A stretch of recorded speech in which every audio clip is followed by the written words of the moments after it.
My name was on the street. And we bounce from this here, I'm gonna go down in them corners, let them people know word did not get back to me. Let them know Marlo stepped to any motherfucker, Omar, Barksdale, whoever. My name is my name.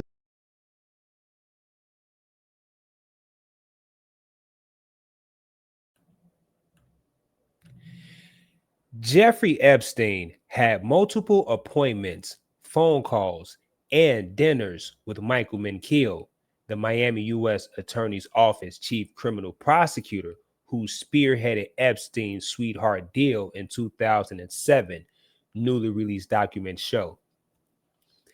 A tranche of over 8,500 pages of records from Epstein's estate, released by the House Oversight Committee Friday, show that Epstein's calendars and emails reflect that of Mankiel, who left the DOJ in 2007, had multiple meetings or dinners with Epstein in 2011, 2013, and 2017. Lawmakers also referred to a photograph of Mankiel on a ski trip with Epstein sometime in the 2000s, but didn't produce the photo. Contacted on Friday, Mankiel initially referred the Miami Herald to a 2020 statement he had previously sent the Herald in response to questions about whether he had a business relationship with Epstein. I had no relationship with Mr. Epstein at any point, not before, during, or after my tenure at the U.S. Attorney's Office. He added that Epstein had tried to get his firm to handle some of the civil litigations associated with his case, but we declined. After publications, Mankiel told the Herald that he never skied with Epstein. He did not deny that he had met with Epstein after he left the U.S. Attorney's Office. Epstein's 2008 deal allowed the New York financier to escape federal sex trafficking charges that could have put him in prison for life. It also gave immunity to others involved in his crimes, many of whom have never been identified. A 2018 investigation by the Miami Herald called Perversion of Justice detailed how a federal prosecutor in South Florida minimized Epstein's abuse of almost 100 underage girls and worked closely with Epstein's high-powered attorneys to keep the scope of crimes a secret. Following publication of the series, federal prosecutors in New York re-examined the case, and Epstein was arrested again in 2019 on more serious sex trafficking charges. However, he died nearly a month later in federal custody in what has ruled to have been a suicide by hanging. Friday's revelation about Mankiel comes as the House Oversight Committee continues its probe into the case. Lawmakers are examining whether there were other wealthy and powerful men who were involved in the Epstein crimes and whether there was a cover-up by the FBI and Justice Department. Several banks are also under scrutiny for failing to flag financial transactions, even though they knew Epstein had been accused of sex trafficking minors. President Trump, who was once a friend of Epstein, has denied he had any knowledge or involvement with the money man's sex crimes. After initially promising to release the Justice Department files on the case and announcing that a list of Epstein clients was on her desk, Pam Bondi, Trump's attorney general, abruptly announced in July that a review of the files revealed there was no Epstein client list and no credible evidence that others were involved in his crimes. That led to a public outcry, especially from Epstein's survivors, who held an emotional press conference on Capitol Hill in September to implore Trump to release the files. Trump has called recent attention to the case a hoax. Key questions have long been asked about how Epstein was able to obtain federal immunity in the first place. A judge later ruled that the plea deal, which was initially sealed by Acosta's office, was illegal because it was kept from Epstein's victims and their attorneys. The House Oversight Committee on Friday released the transcripts of testimonies by Menkil's former boss, Alexander Acosta, who testified September 19th in front of the committee. Acosta, Trump's former labor secretary, testified that he and other federal prosecutors, including Menkil, didn't want to take Epstein's case to trial because they considered it a crapshoot. In his coverage of the case, the Herald raised questions about Menkil's role in negotiating the deal.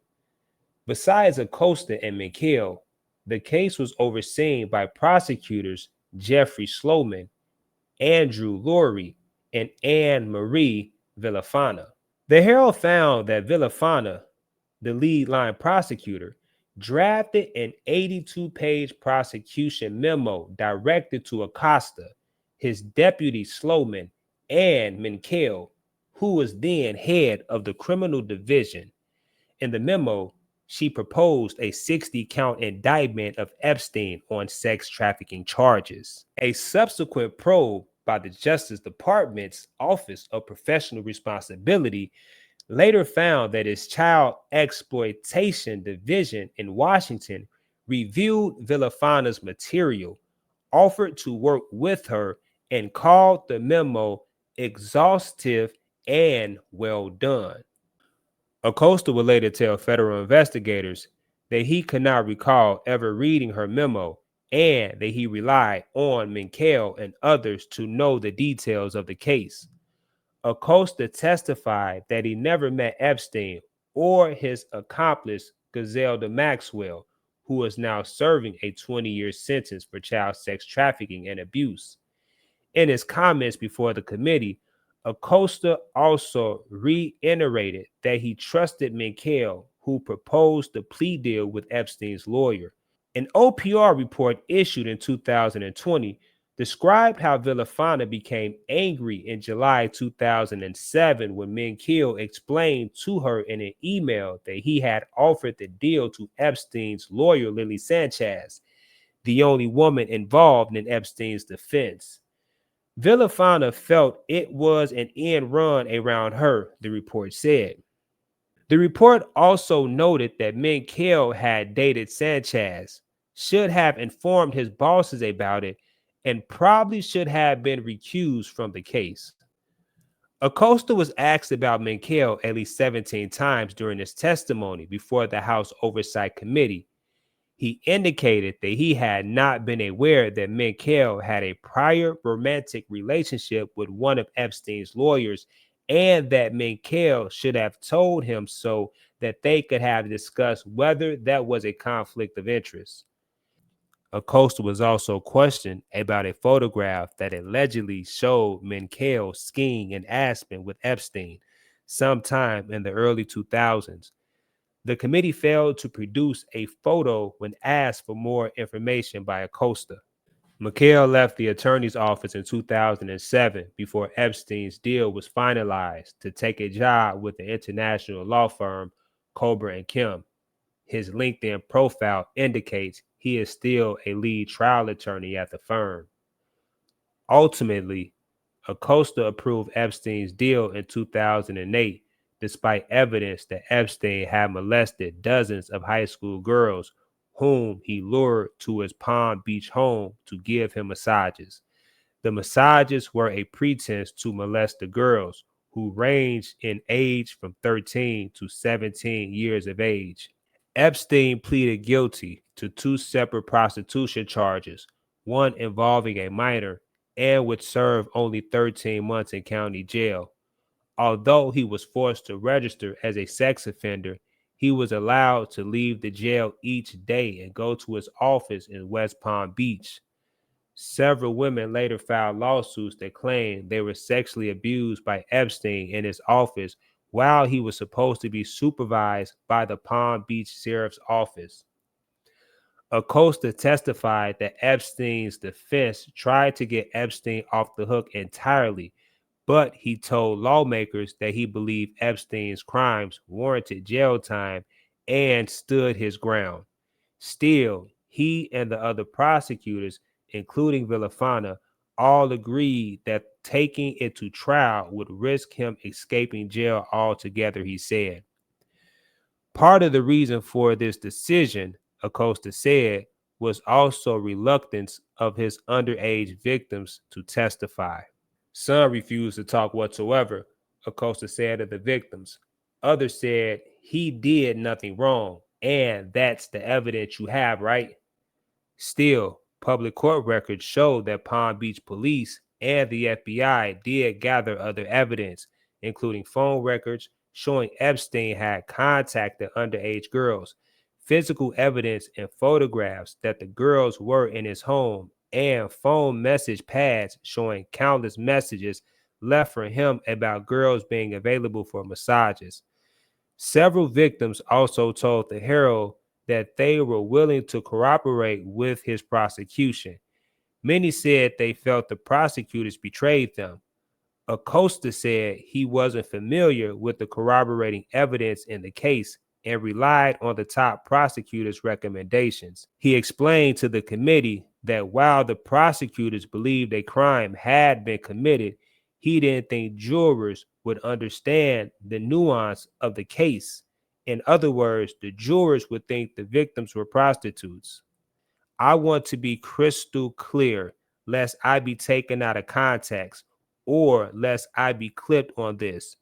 No one in our office ever thought that the victims were anything less than victims. No one thought that they were, the idea that they were involved in anything other than victims did not cross the mind of a soul, he said. Acosta admitted that Epstein's lawyers and their aggressive tactics would also make the case hard to win at trial. We put him in jail. He registered as a sex offender, and the victims had an opportunity to recover, and that was a win, Acosta told the committee. Looking at all this, the ultimate judgment was, do you roll the dice?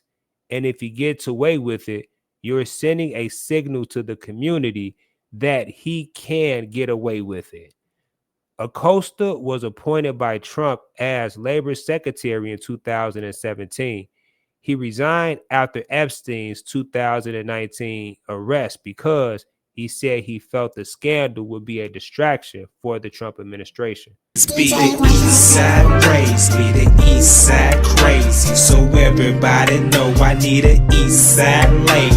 If you a bad bitch, gon' hold your boy down. Help me bag at the work, girl, I got a few pounds. It's money in my pocket, put a smile on your face. Girl, I'm down for whatever, but I want your ass now. The east side raised, be the east side crazy. So everybody know I need an east side lady.